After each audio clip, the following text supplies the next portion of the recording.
Souvent passé sous silence. Il a été mis en lumière il y a quelque temps par la secrétaire d'État aux droits des femmes, Pascale Boistard. Il y a sur notre territoire des zones où les femmes ne sont pas acceptées, a-t-elle déclaré à nos confrères de Marianne.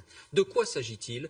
D'une révolution discrète. Se promener seule en jupe, prendre un café sur une terrasse.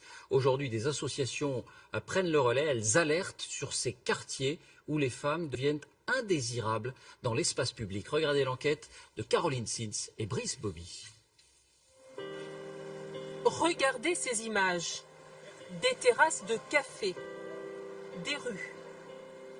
Elles ont un point commun. Les femmes semblent effacées. Dans certains quartiers populaires, les hommes occupent les lieux et les femmes subissent. Dans cette banlieue parisienne, nous suivons deux militantes de la Brigade des mères. Nadia Remadna et Aziza Saya se battent pour la liberté des femmes dans ces quartiers. Pour nous montrer la réaction des hommes, elles filment dans un bar en caméra cachée. Dès l'entrée, on leur demande pourquoi elles viennent. On cherche quelqu'un. Un monsieur? Dans ce bar, que des hommes, pas très accueillants. Le mieux, c'est d'attendre dehors. Pourquoi? Ici, il n'y a que des hommes. Bah, c'est pas grave, on vit dans un monde où il y a des hommes et des femmes. Ça vous dérange, vous? Moi, c'est pour vous. Non, pour moi. Là, Le patron du bar n'a pas envie de discuter. D'autres hommes sont choqués de voir ces femmes. je m'en fous, on va se faire discrète, petite dans un coin. Il n'y a que des mecs dans ce café. Mais comment c'est normal qu'il n'y a que des mecs? Imagine que tu veux prendre un café avec une cousine, une amie, ta femme.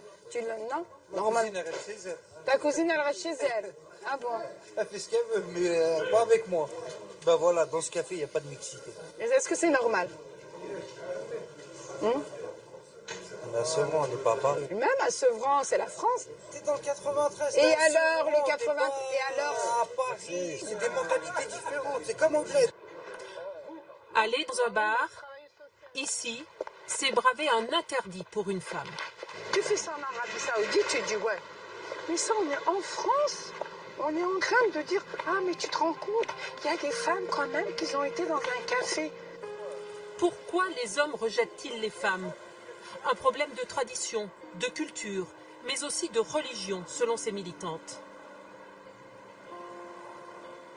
En 2005, quand il y a eu les révoltes des banlieues, on a appelé les grands frères pour calmer les jeunes. Et puis voilà, qui dit grand frère, ça veut dire on a exclu déjà la femme, on a exclu la mère, on n'a pas fait appel aux parents, ce qui aurait été plus légitime. En fin de compte, on a donné la place à ces hommes qui aujourd'hui, j'allais pas dominent, mais qui ont pris les quartiers, qui ont pris la place, quoi. L'islam, ils l'ont mixé.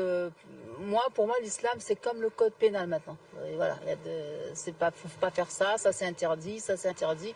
Tout est interdit, alors qu'on est en France quand même. Et aujourd'hui, je pense que... Pendant l'interview, une voiture s'arrête. Voilà, on faut qu'on fasse parce que notre combat est légitime. Des jeunes que je connais, Une façon d'intimider ces femmes, régulièrement menacées.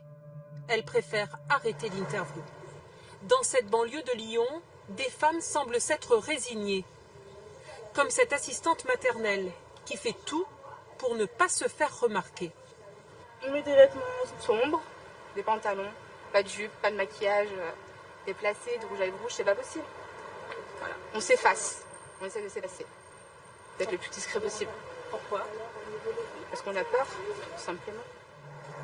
À Rieux-la-Pape, 20% de chômage, de nombreux commerces fermés.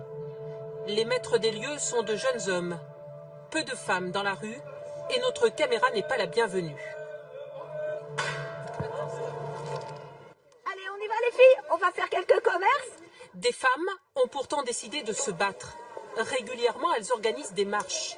Habitantes du quartier, de tous bords politiques, elles veulent reprendre leur place, s'imposer. Comme dans ce café fréquenté uniquement par des hommes. On est cette notion de convivialité, oui. Voilà, oui. De convivialité, parce que c'est important dans une ville. Oui. Que ça se mélange, qu'il n'y ait pas un endroit où on passe comme ça. Il faut que tout le monde soit à l'aise, et puis aussi qu'ils amenez vos femmes, enfin. Embarrassé, le patron se défend. J'accepte tous les clients. J'ai pas de problème avec les femmes, ni avec les hommes, ni avec tout le monde. Mais ici, aucune femme.